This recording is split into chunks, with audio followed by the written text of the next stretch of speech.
എല്ലാവർക്കും നമസ്കാരം. നിത്യജീവിതത്തിൽ ഉപയോഗപ്രദമായ ചില ഒറ്റമൂലികളെ പറ്റി നോക്കാം. ജലദോഷത്തിന് തുളസിയില നീരും തേനും സമം ചേർത്ത് കഴിക്കുക. ചുമയ്ക്ക് ഇഞ്ചി നീരും തേനും കലർത്തി ദിവസം 3 നേരം കഴിക്കുക. തൊണ്ടവേദനയ്ക്ക് ഇളം ചൂടുവെള്ളത്തിൽ ഉപ്പിട്ട് ദിവസവും കവിൾ കൊള്ളുക. ഗ്യാസ് ട്രബിളിന് വെളുത്തുള്ളി പാലിൽ പുഴുങ്ങി രാത്രി ഭക്ഷണത്തിന് ശേഷം കഴിക്കുക. ദഹനക്കേടിന് ഭക്ഷണത്തിന് ശേഷം ഒരു കഷ്ണം ഇഞ്ചി ഉപ്പ് കൂട്ടി ചവച്ച് കഴിക്കുക. മലബന്ധത്തിന് രാത്രി കിടക്കുന്നതിന് മുൻപ് 2 ഉണക്കമുന്തിരി വെള്ളത്തിലിട്ട് കഴിക്കുക. വായ്പുണ്ണിന് തേങ്ങാപ്പാൽ കൊണ്ട് വായ നന്നായി കഴുകുക.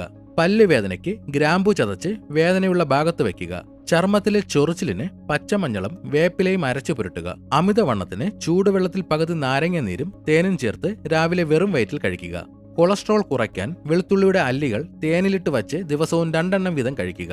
പ്രമേഹത്തിന് ഉലുവ വറുത്തുപൊടിച്ച് രാവിലെ വെറും വയറ്റിൽ കഴിക്കുക. മുടി കൊഴിച്ചിലിന് വെളിച്ചെണ്ണയിൽ കറിവേപ്പിലയും ചെറിയ ഉള്ളിയും ചേർത്ത് കാച്ചി തേക്കുക. ഉറക്കമില്ലായ്മയ്ക്ക് രാത്രി ഉറങ്ങുന്നതിന് മുൻപ് ചൂട് പാലിൽ അല്പം ജാതിക്കയുടെ പൊടി ചേർത്ത് കുടിക്കുക. വൃക്കയിലെ കല്ലിന് ദിവസവും വാഴപ്പിണ്ടിയുടെ നീര് രാവിലെ കുടിക്കുക. പുഴുക്കടിക്ക് വെളുത്തുള്ളിയുടെ നീര് രാത്രി ഉറങ്ങുന്നതിന് മുൻപ് പുരട്ടുക. നീരിറക്കത്തിന് കുരുമുളകും തുളസിയിലയും ഇട്ട് തിളപ്പിച്ച കാപ്പി കുടിക്കുക. മുട്ടുവേദനയ്ക്ക് കടുകെണ്ണയിൽ ഇഞ്ചി നീര് ചേർത്ത് മസാജ് ചെയ്യുക. മുഖക്കുരുവിന് മുൾട്ടാനി മിട്ടിയും വേപ്പില നീരും ചേർത്ത് പുരട്ടുക. താരന് തൈരും നാരങ്ങാനീരും തലയിൽ തേച്ച് 20 മിനിറ്റിന് ശേഷം കഴുകിക്കളയുക. ശ്വാസം മുട്ടിന് ആടലോടകത്തിന്റെ ഇല വാട്ടിപ്പിഴിഞ്ഞ നീര് തേനിൽ ചേർത്ത് കഴിക്കുക. ബുദ്ധിശക്തിക്ക് ബ്രഹ്മയുടെ ഇല നിഴലിൽ ഉണക്കിപ്പൊടിച്ച് പാലിൽ കഴിക്കുക. രക്തസമ്മർദ്ദത്തിന് ദിവസവും രാവിലെ ഒരല്ലി വെളുത്തുള്ളി ചതച്ച് കഴിക്കുക. കാഴ്ചശക്തിക്ക് ഭക്ഷണത്തിൽ ധാരാളമായി മുരിങ്ങയില ഉൾപ്പെടുത്തുക. വിശപ്പില്ലായ്മയ്ക്ക് ചുക്കും കുരുമുളകും ചേർത്ത് തിളപ്പിച്ച വെള്ളം കുടിക്കുക. ക്ഷീണം മാറാൻ തണ്ണിമത്തൻ ജ്യൂസിൽ അല്പം ഉപ്പ് ചേർത്ത് കുടിക്കുക.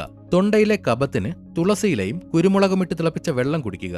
രക്തക്കുറവിന് നെല്ലിക്ക നീരും തേനും ചേർത്ത് കഴിക്കുക. അസിഡിറ്റിക്ക് നല്ലപോലെ പഴുത്ത വാഴപ്പഴം കഴിക്കുക. കുട്ടികളിലെ വയറിളക്കത്തിന് കരിക്കിൻ വെള്ളത്തിൽ അല്പം ഉപ്പ് ചേർത്ത് നൽകുക. കാലിലെ ആണിരോഗത്തിന് കറ്റാർവാഴയുടെ കാമ്പ് വെച്ച് കെട്ടുക. വിയർപ്പ് നാറ്റത്തിന് നാരങ്ങയുടെ തൊലിയിട്ട് തിളപ്പിച്ച വെള്ളത്തിൽ കുളിക്കുക. നടുവേദനയ്ക്ക് എള്ളെണ്ണ ചൂടാക്കി തടവുക. രക്തശുദ്ധിക്ക് ദിവസവും 1-2 വേപ്പില ചവച്ച് കഴിക്കുക. വരണ്ട ചർമ്മത്തിന് ഓറഞ്ച് തൊലി ഉണക്കിപ്പൊടിച്ച് പാലിൽ ചേർത്ത് തേക്കുക. ഓർമ്മശക്തിക്ക് രാത്രിയിൽ കുതിർത്തു വെച്ച ബദാം രാവിലെ കഴിക്കുക. കണ്ണിനു ചുറ്റുമുള്ള കറുപ്പിന് ഉരുളക്കിഴങ്ങിന്റെ നീര് പുരട്ടുക. നീർക്കെട്ടിന് തഴുതാമയുടെ ഇല വെള്ളം തിളപ്പിച്ച് കുടിക്കുക. വാദം കൊണ്ടുള്ള വേദനയ്ക്ക് മുരിങ്ങയുടെ തോലിട്ട് തിളപ്പിച്ച വെള്ളം കുടിക്കുക. ശരീരത്തിലെ വിഷാംശം കളയാൻ കറ്റാർവാഴയുടെ ജ്യൂസ് കുടിക്കുക. പനി കുറയാൻ പുതിനയിലയും ഇഞ്ചിയും ഇട്ട് കാപ്പി ഉണ്ടാക്കി കുടിക്കുക. കൈപ്പത്തിയിലുണ്ടാകുന്ന ചൊറിച്ചിലിന് വെളിച്ചെണ്ണയിൽ നാരങ്ങ നീര് ചേർത്ത് തേക്കുക. ത്വക്ക് രോഗങ്ങൾക്ക് മഞ്ഞളും തൈരും ചേർത്ത് തേക്കുക. അലർജിക്ക് തുളസിയും പച്ചമഞ്ഞളും അരച്ച് രാവിലെ കഴിക്കുക.